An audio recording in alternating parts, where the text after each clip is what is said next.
thank you for those joining us. Technology is working. That's a good start. What we will do today is we're going to run through today's webinar, which is share schemes, what you really need to know. So lots of pressure, Chris, on making sure everything's covered of what you really need to know. So it sounds interesting. My name's Matt. I am Head of Business Development here at Vested, and we have Chris Hill, who is one of our experienced equity consultants, going to talk us through everything today. What we have on the topic, it's broken down into sort of 6 key questions, really. What I will do is, or Chris will do, will be to pause as we go through each of those sections, just so you can ask any questions. So feel free to pop them into chat, feel free to put it into the Q&A if you want to ask us directly. But should have plenty of time for these, for plenty of questions, and see if we can test Chris as we go through. So Chris, over to you. Morning, everyone. Thanks, Matt. As Matt mentioned, I'm one of the equity consultants at Vested. My role is basically speaking to people every single day about share schemes, what they're looking to do, what their end goals are. So today's the first of a series of webinars, and this is really about the fundamentals. So just some basics around share schemes and what you really need to know. So, oh, there's a big picture of me, lovely. You get to see me twice. So what we're going to sort of talk about today is, the number of shares to give, how to price them, how to protect your business. Because you don't want to give away too much, you don't want to give away control of your business, so sort of work through everything. So number one, probably the most common question I get asked: how many shares should I give to people? Sadly, there's not a stock answer to this. It really depends how valuable they are to the company. So 3 things you need to figure out. How much should I give away for the scheme? Now, that's not today. How much would you give away over the lifetime of the business? So let's say you think, you know what, I'm comfortable surrendering 10% of my company to my employees to motivate them. So you're just starting out, you've got 4 employees, you give them 2.5% each, there's your 10%. That means there's none left for anyone else. So if you need to hire anyone else, then you're either not giving them equity, or you're going to give them more. You're actually then giving away more than the 10%. How many shares should each team member receive? The number of shares doesn't make a huge difference. It's the percentage that you're giving away. If a company's got 100 shares and you give someone 1 share, it's 1%. If a company's got 1 million shares and you give them 10,000 shares, 10,000 sounds a lot better than 1.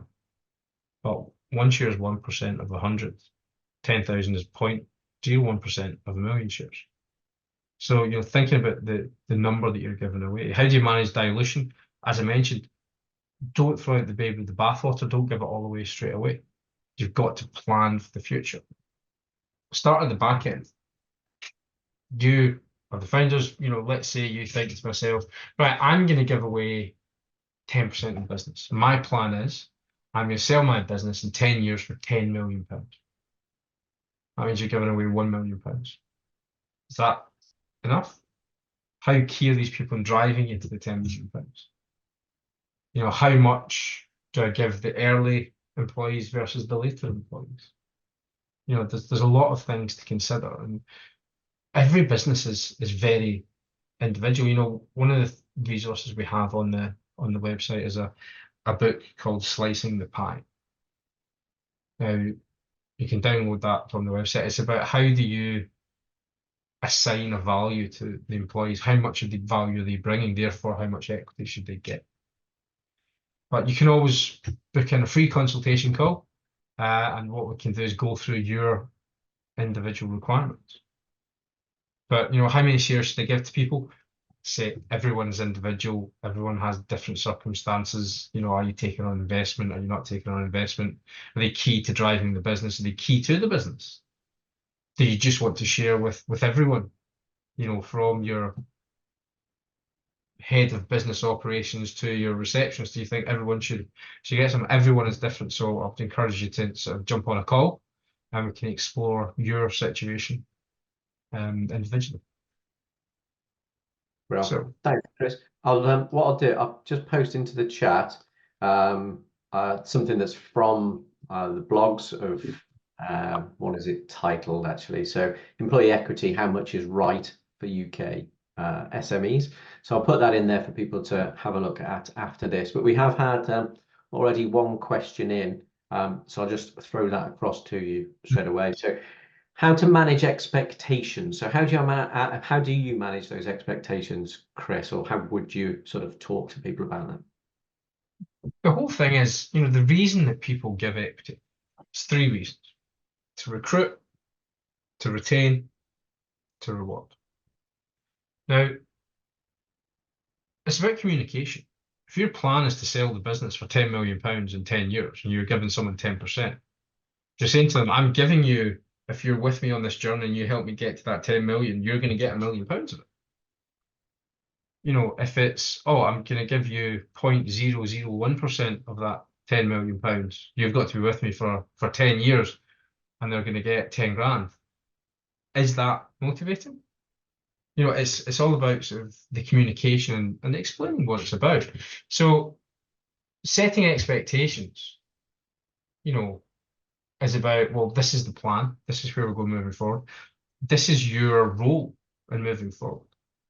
You still you work with me, or you perform this task, or, whatever conditions you put in place, they have to do that to get to the reward.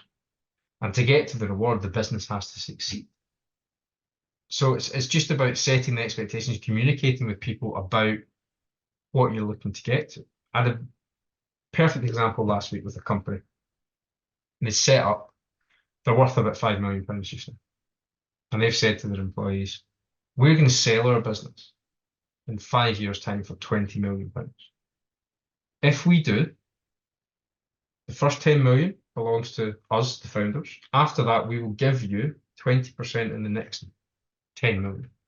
So if you help us get to that £20 million sale in 5 years' time, you, the 5 people sitting across that table, are going to share in £2 million.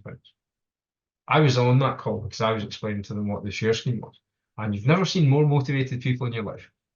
So, that's the whole point. But it's about setting that communication standard. This is what we want to do. If we do this, this is what you get. Right. So the second part, what is a vesting schedule? Now, you wouldn't typically just give someone, if I joined your business and you gave me 10% of your shares, if I leave the next day, I still own 10% of your shares.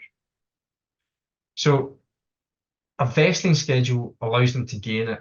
It can be over a period of time, which is most common. It can be if you meet specific goals. So I have to earn those options or shares. So it could be, Chris, you're going to get 10,000 shares over 5 years. Now, in this example, there's a cliff. So what a cliff is, a probation period, essentially. So in year 1, I get nothing. I get 2,500 after year 1. I get 2,500 after year 2. I get 2,500 after year 3. I get 2,500 after year 4. So I've earned them over that period of time. Or it could be, Chris, you're coming on board to design our all singing, all dancing e-commerce website.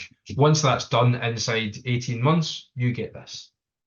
The conditions could be anything you want, as long as they're specific, measurable, and tangible. It could be company value, it could be KPIs, it could be time. Time's the most common because you really can't argue with time. Now, as I say, this is where you want to be careful because you don't want to give away too much. So you earn this over this period of time. As the company grows, you earn more. So that's essentially a vesting schedule. I think I've kind of gone a little bit into conditions as well. Yeah, I'll post again just a link to a blog based around the vesting schedule. One of the things you had on there, Chris, and someone's asked a question about, which you kind of alluded to with just the setting it as targets rather than time. But on that one, it was gradually increasing over time, so they were earning them over time. Can it just be?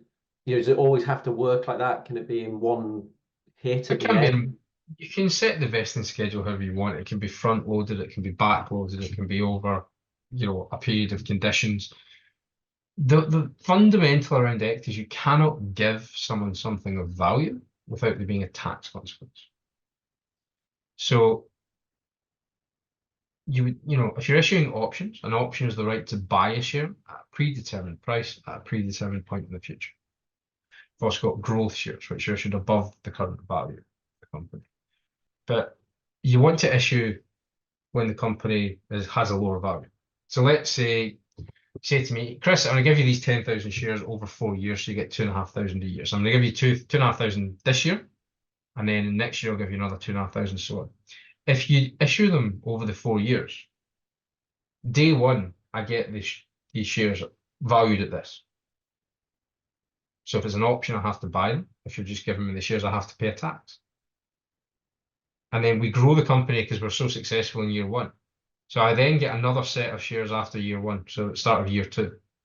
The company value has grown, which has changed either the exercise price for the option or the amount of tax that I'm going to have to pay, so on and so forth. So the easiest way to do it would be to issue me with all of them conditionally at the start, and then I earn them over that period of time or period of conditions. Well, as I like the idea, I think as we've talked about a lot of that happening gradually over time, because people generally, will be they get notified as a tranche is vested, and it keeps them engaged in the whole process, doesn't it? Which is really nice. A couple of more questions have come in just around this. So here we go. Can you renegotiate if the goals are not met? No. So this is a contract. So the HMRC will see this as a fundamental change in the contract, which will null and void it. So it will be a reissue at the new strike price. You can build some flexibility into the conditions. You could say, Chris, you're going to get 10,000 options if you bring in £1 million worth of business in the next 12 months. If you bring in between 750 grand and £1 million, you get 7,500. If you bring in between 500 grand and 750 grand, you get 5,000. If you bring in less than £500,000, you get nothing. Okay, so they're issued, the full 10,000 is issued, and the ones that vest is whichever part I'm in. So if I've only brought in £800,000, I'm only getting 7,500 options, therefore only 7,500 vest. So you issue them up front with the conditions, because the whole thing is, it's the tax point, the price that they're issued at. So if I've been issued with 10,000 options at £1 a share, and then in 2 years' time, I've not quite hit my targets, but you think, we'll change them so that Chris can hit them. But the company's now worth £5 a share. Yeah. Then there's a tax point there. Excellent.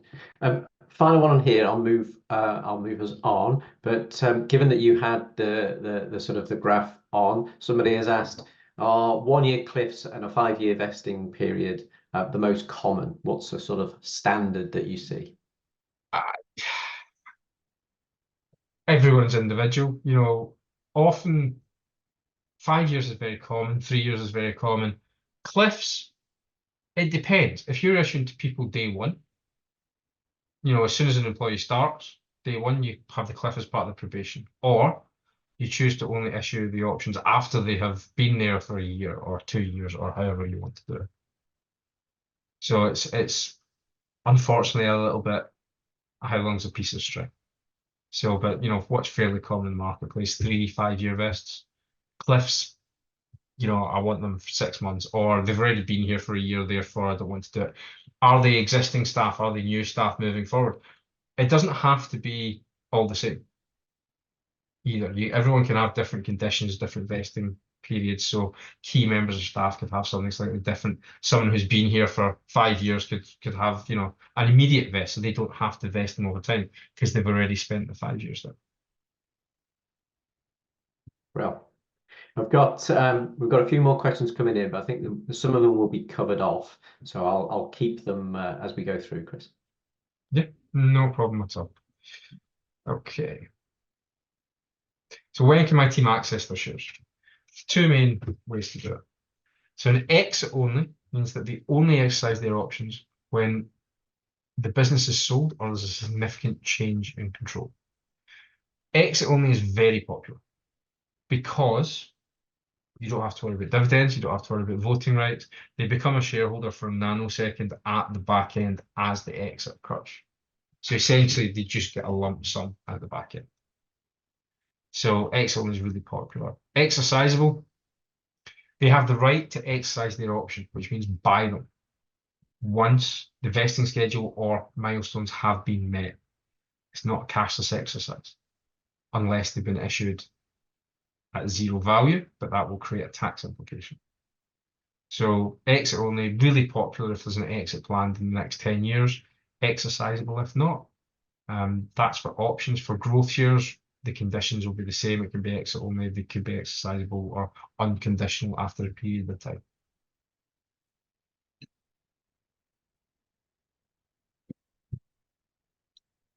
So is there any questions on that? Or? No, not specifically rated to when they can be exercised. I think there's a couple that kind of, I suppose, relate to the stage around there, or that we've just kind of covered as an extension. So we talked about cliffs. So somebody has just added to that and saying, okay, so are cliffs always time-based, or can they be performance-based? So when you reach a certain level, then you qualify. Yeah, I mean, that's just setting the condition as a sort of KPI. Yeah. So, you would sort of set the vesting only occurs when this KPI has been met. So it's just setting it as a milestone rather than a sort of time-based. Or you can mix it and match it. So, the whole thing about the platform, essentially, and setting these up is it's incredibly flexible. It can be bespoke for the individuals, or we often see senior leadership teams have this, management teams have this, other employees have this. So you can have different levels. So you're not forced or tied into doing it. Yeah. Actually, there's a couple that might be worth just sort of talking about now, I would say. So one is related to, so I think it's really interesting, the cliff period. Generally, people see that as a bit like their probationary period, don't they? They would say, okay, well, we're gonna do that at 6 months or a year probationary, and then you can start to vest after that. But somebody has asked, how far can you backdate? So employee works for us for 2 years already. And we wanted to launch the scheme now. I mean, that's a really interesting one that we find fairly regularly. It's something we happen regularly. Unfortunately, you can't backdate the valuation, but you can backdate. Well, not backdate. So let's say the plan is everyone gets a 3-year vest, and this is the exercise price. If that person's already worked there for 2 years, you would give them a 1-year vest, but you cannot backdate the exercise price because that's a tax implication. Yeah. And is there any restriction on how far? So if it was a 4-year vest, 5-year vest, if they've been there for 4 years already, for example? Yeah, I mean, you would set it up for immediate vest. So Yeah. they vest immediately. So as soon as you grant them, as soon as they sign it, accept them, then they've vested already. Yeah. It's the price which you're going to come on to is the part that's kind of set in stone, however. The exercise price. Yes. So what kind of conditions can I set? So I've covered quite a lot of this already, but you can set it time-based, it can be performance-based, it can be both, but they have to be clear, measurable, and tangible. It is a legal contract. So, it can't be philosophical. It's got to be a tangible thing that can be measured. What we would suggest is that it is something which the recipient actually has control over. If it's someone in business development and sales, you probably wouldn't make it a how to save cost goal because that's not something they deal with. That would, if you give them a sales target, that's something they directly deal with. If it's the company would like to save money on waste that they're paying, that's really not something they have full control over. So making it something that they can achieve. But as I say, the conditions that you set are limited only by your imagination. The thing to think about is this is supposed to be to inspire, to get people working harder. If you set it completely out of reach, is that going to be, to retain people? If you're setting I'll give you some of the business, but I'm going to set this completely unobtainable goal. Is that going to retain people, or is it going to, sort of have the opposite effect? So yeah, it's have a think about it. There's a guide that we have, 26 conditional KPIs, free to download, well worth a read if you're I'll thinking about it. post that, Chris.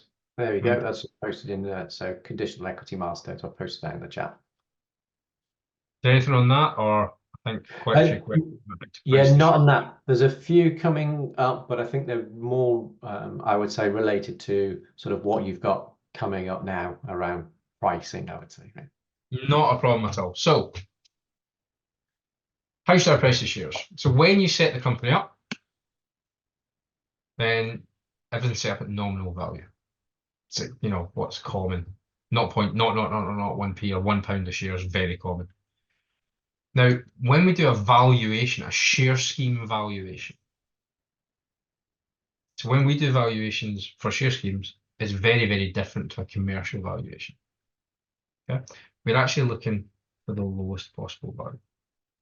We're not telling you to set it at the lowest possible value. We're saying this is the tax point. So you have a UMV and an AMV. The UMV, pretty much where we think the company's worth. The AMV is as low as we can get, all the discounts that we can apply. Now, most people typically set an exercise price at the AMV because the recipient has the most to gain. But the company also has the most to gain because there's certain, especially if you're doing EMI, there's certain tax write-offs that you can apply if you set it at a low value. So there's more for you to gain, there's more for them to gain. Now, we're not telling you to set it at anywhere. So if let's say we value it at £1 a share. So the AMV is £1, the UMV is £2. So if you set it at £1, that's fine. They would have to pay £1 a share to exercise the options. If you set it at £2, that's fine. They have to pay £2 a share. There's no tax implication. If you set it at 0 or 0.00001 pence, you're giving someone something of value, which is going to create a tax consequence. So let's say you gave me a share valued at £1 for nothing or for nominal value. When I exercise that option to turn it into a share, I'm going to face a tax bill of up to 45% on the pound. 45 pence, that's not a problem. If you give me 10,000 options, 4.5 grand. Give me 100,000 options, 45 grand. So it's only upon the exercise of the option, but it will create a tax consequence for the individual. So, it will create an immediate tax consequence as well. So if it's an exercisable scheme and after 5 years I have the right to exercise them, or you've given me the options because I've been there for 5 years, so I can immediately exercise them. As soon as I exercise them, I will get an immediate tax bill. So it's worth thinking about, because fundamentally around equities, you cannot give someone something of value without there being a tax consequence. Taxman will unfortunately always get his cut. So actually, on that, I think it's really interesting. Someone has asked a question. There's a few around price, and you're quite right. As you said up front, the valuations we're doing for these are for tax purposes and tax purposes only. So you can offer some discounts.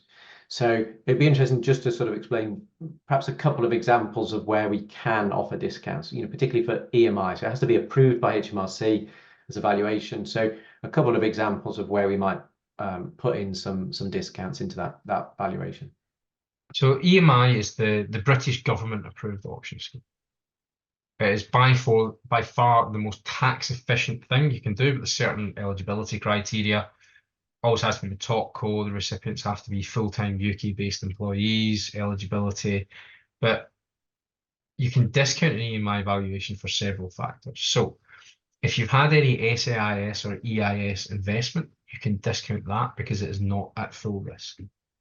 If you've had any family and friends investment, you can discount that because it is not at arm's length. If you're giving people less than 15% of the company each, you can discount that because it is deemed a minority shareholder. So that's where you get the difference between the unrestricted market value and the actual market value. So you get the unrestricted market value, and then we start to discount things. So, we try and get it down as low as possible, but especially for EMI, it has to be approved by HMRC. So we're doing about 85 of these a month at the moment. So, it's all about writing a bespoke valuation for each company to try and discount it to the maximum. And as I say, we're not telling you to set the exercise price at that massively discounted value. We're just saying this is the tax point. So if you issue it at zero, the people know what the tax implication is going to be.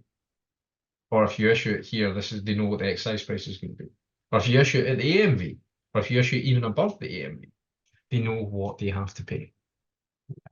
So somebody did ask the decision of, how do you determine your strike price, so your exercise price?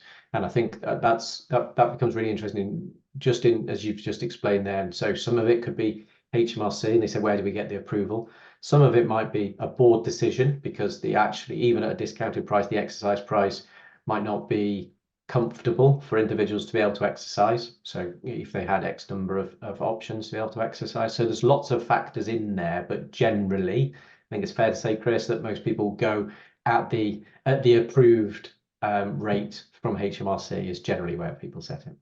Yeah, it's the most motivating for the recipient. But as I say, if you're looking at EMI, the company can also offset any gain that the recipients make against corporation tax.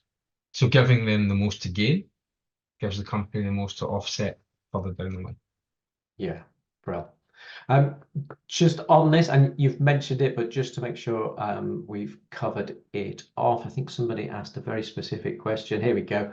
What are the tax implications for the employee and the company if we were to gift the shares? You've covered that off, but just whilst we're talking about price, I thought just making sure it'd be good to. Yeah, so they will pay tax, their marginal rate of tax, so up to 45% on any gift.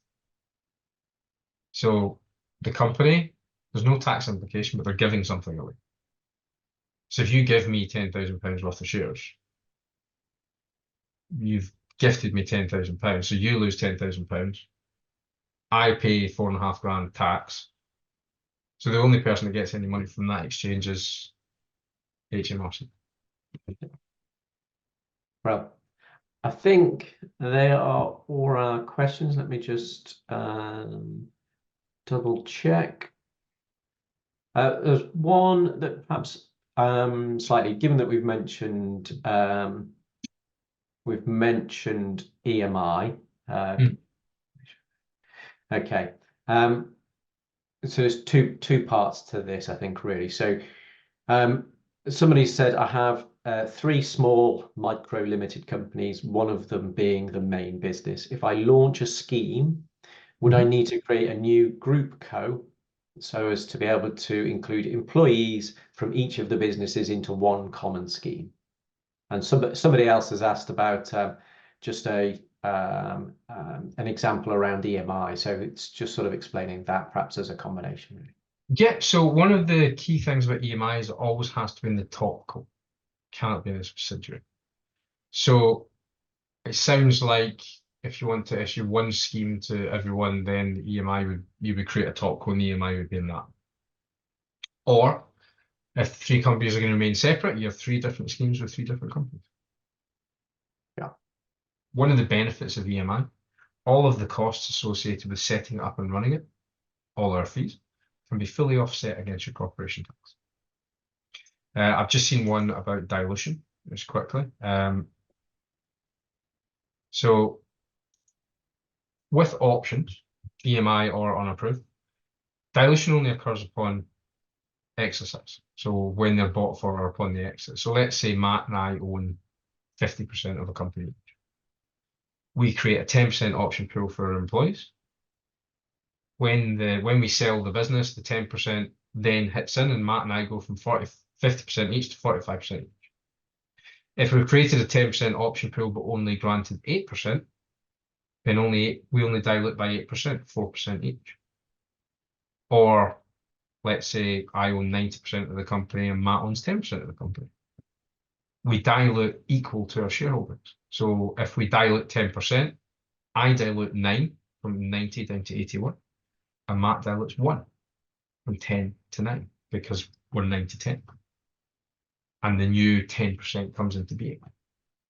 Yeah, I think it's really interesting, isn't it, as well? So the options don't sit on the cap table. I think that's lots of people sort of see it. So let's say you've got 100 shares, they sit there as 100 shares within the business that are already allocated. The option pool sits on here, and they only dilute when people have actually exercised. So you may actually issue them that never come to fruition. So it's not as though if you've set 10%, the whole 10% would be diluted by. It's only those that have been eligible and exercise at the end.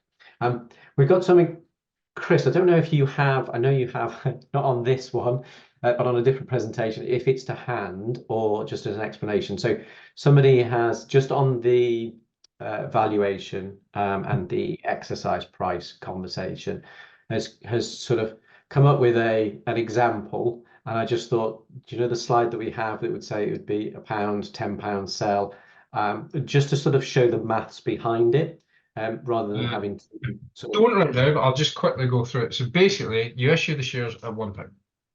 So I've been given options, and it doesn't matter, it could be 100, it could be 1,000. I've been given options with an exercise price of £1.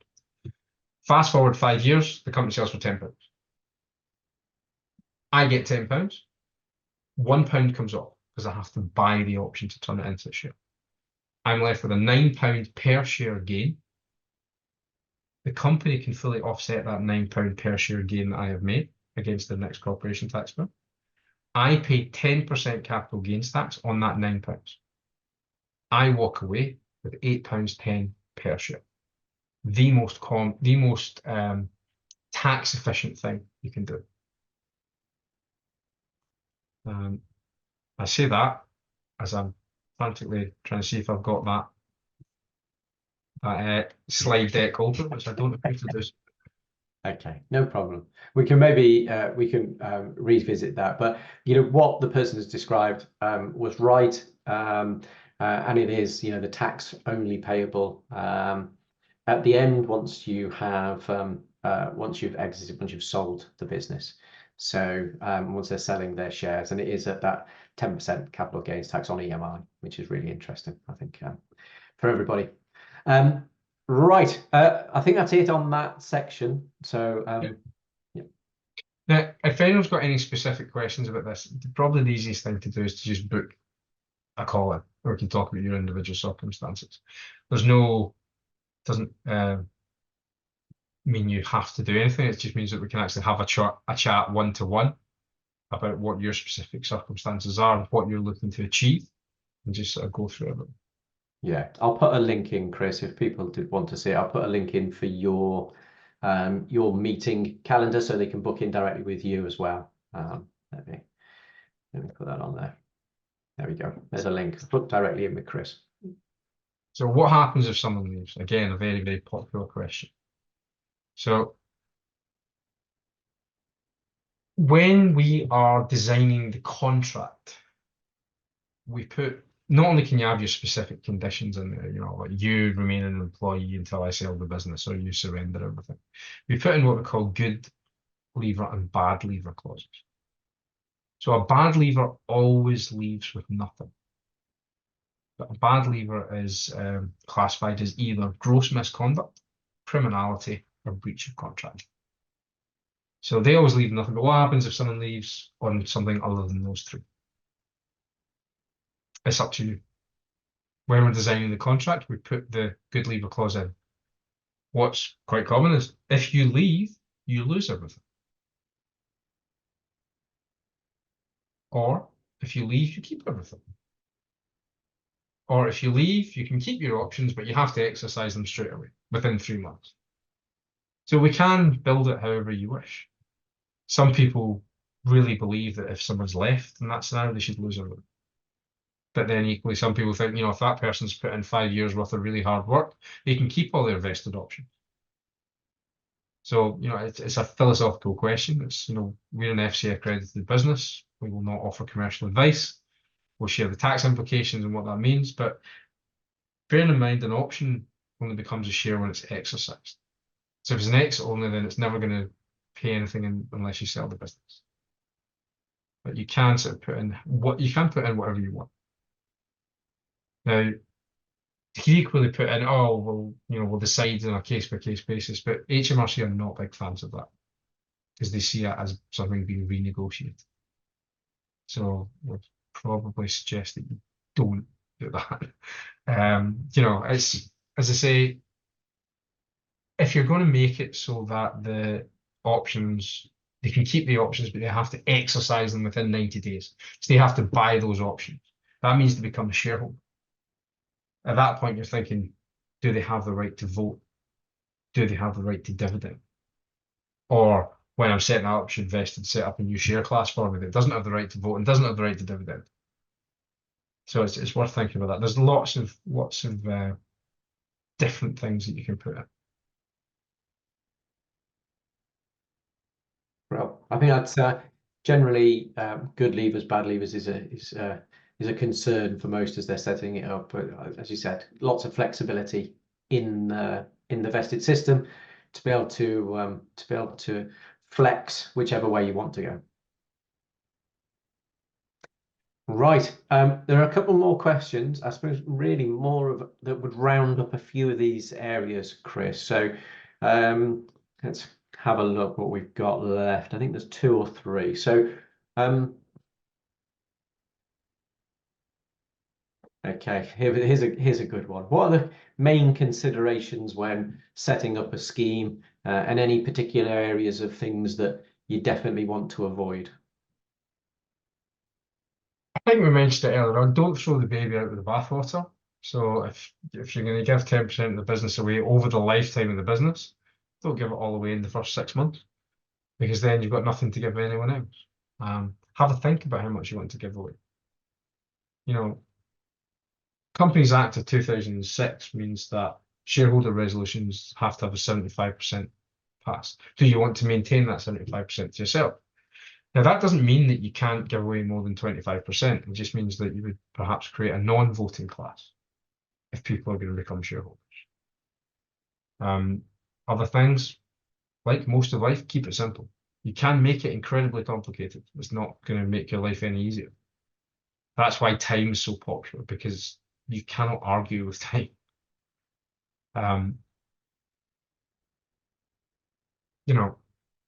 Read through the conditions. What conditions do you want to put in place? Protect yourself, but also make it in something to sort of really build that sense of ownership with your employees, with your subcontractors, with everyone in your business that's involved.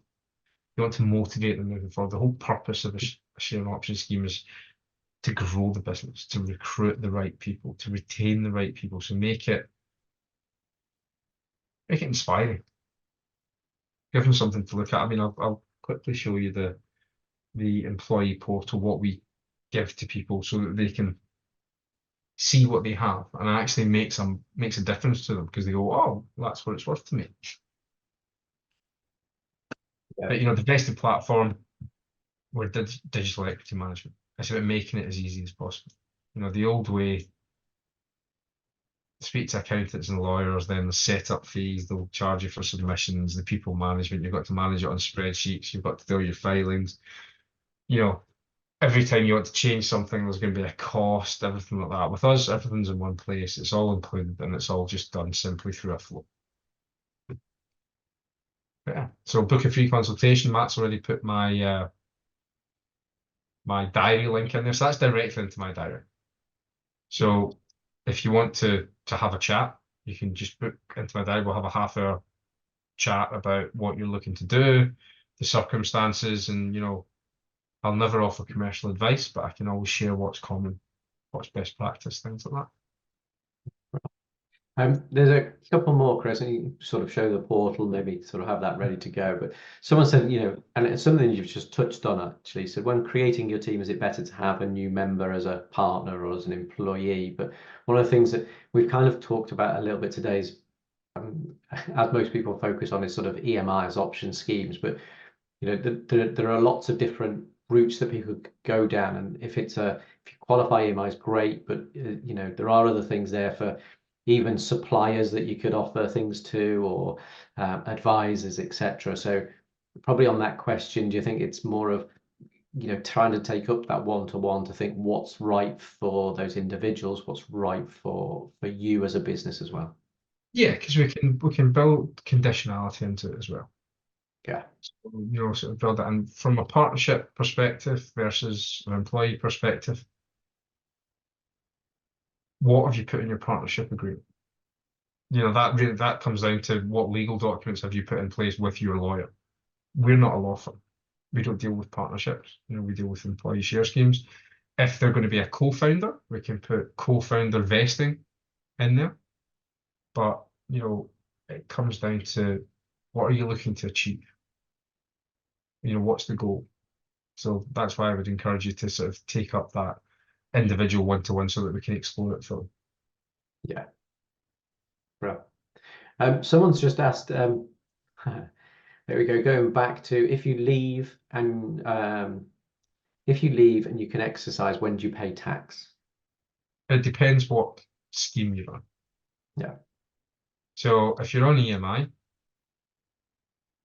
you exercise, you buy the options, you only pay tax when you sell them. If you're given the options, so you're given the options for 0.00001 and you exercise them, at that point you will receive an immediate tax bill for the value of what you were gifted.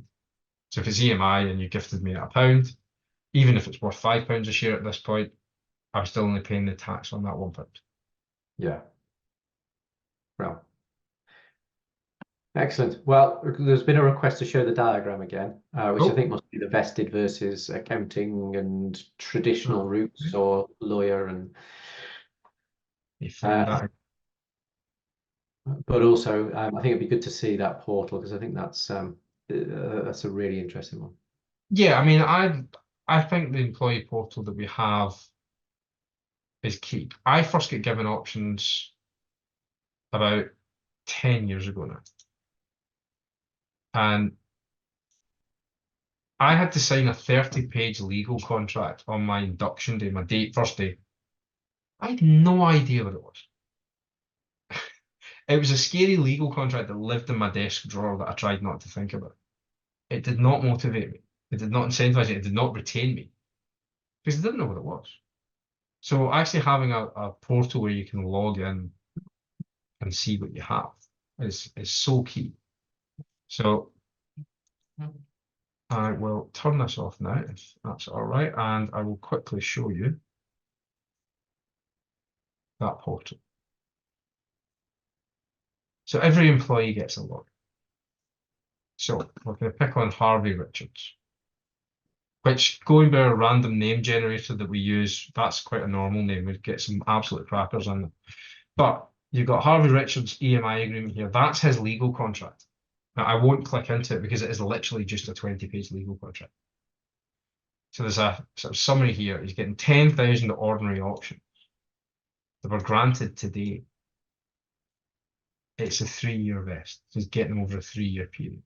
So he's got none at the moment, but after 3 years, he'll have all 10,000.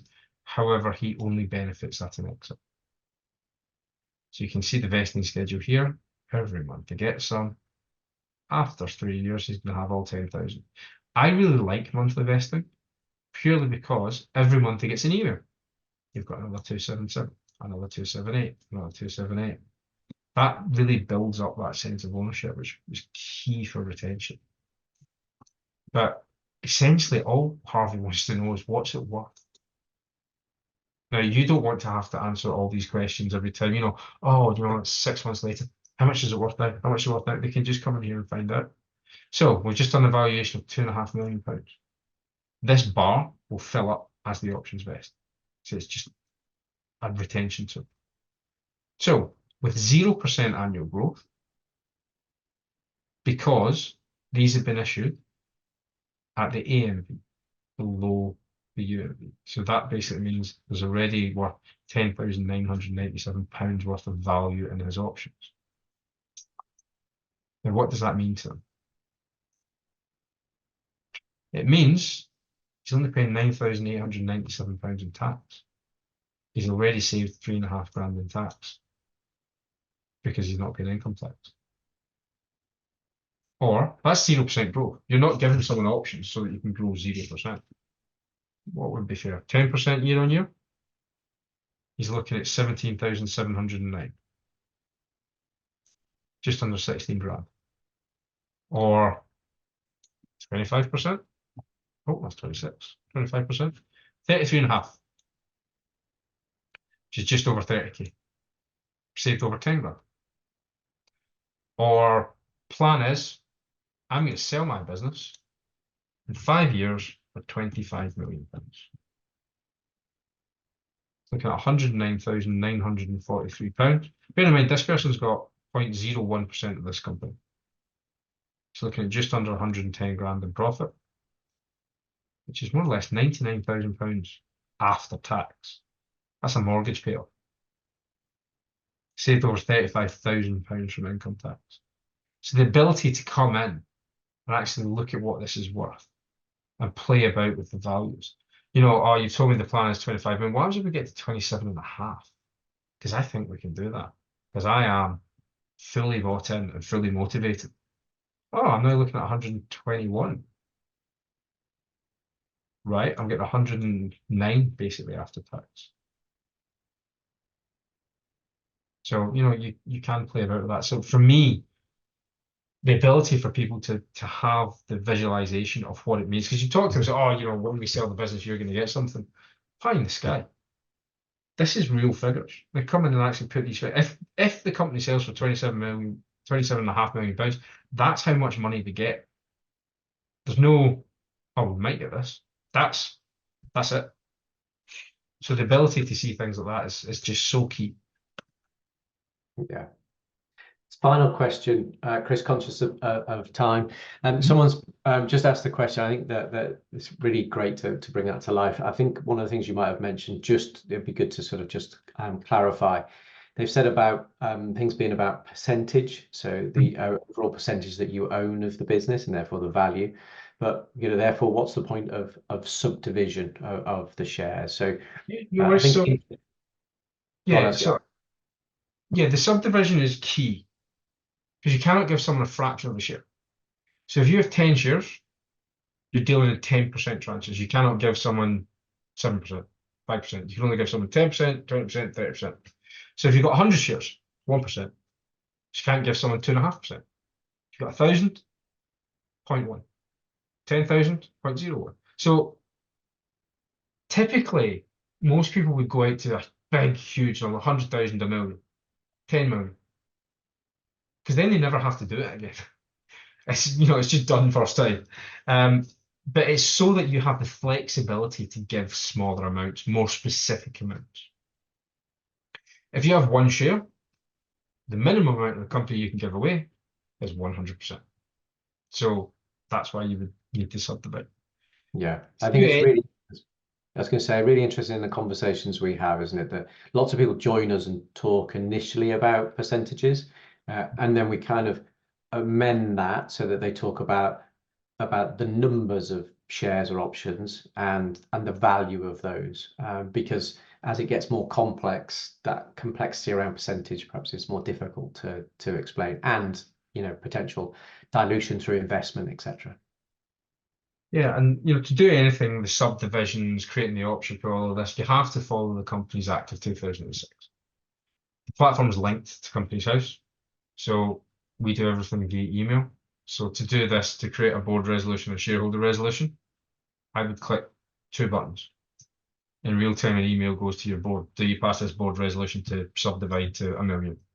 Everyone on the board clicks yes. It'll then automatically pass and generate the written shareholder resolution, which goes out to all the voting shareholders. Do you pass this written shareholder resolution to do this? as soon as 75% of the people say yes, the platform passes it and files it with Companies House. Congratulations, you now have 1 million shares. So there's not a whole lot of admin involved. That's why it's much simpler, the flow from digital, that diagram. Whereas before you're having to do minuted board meetings and then someone's filing it with Companies House and so on and so forth. 2 emails. Yeah. Well, thank you, Chris. Thank you, everybody, for joining us today.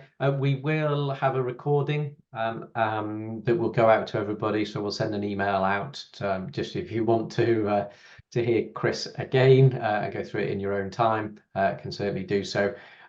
Feel free, I'll put the link in there to Chris's direct booking link into his calendar, as you said. So if you want to have a one-to-one, feel free to book in there, and we can go through a little bit more specifics for you directly. No obligation on those calls, so feel free to book in then. We will have, as Chris mentioned up front, this is more of a series of webinars, so we'll progress through as well. So we'll keep you updated about what the next one is as well. But thank you very much, everybody, for joining us. Hopefully you found it helpful, and we look forward to speaking to you.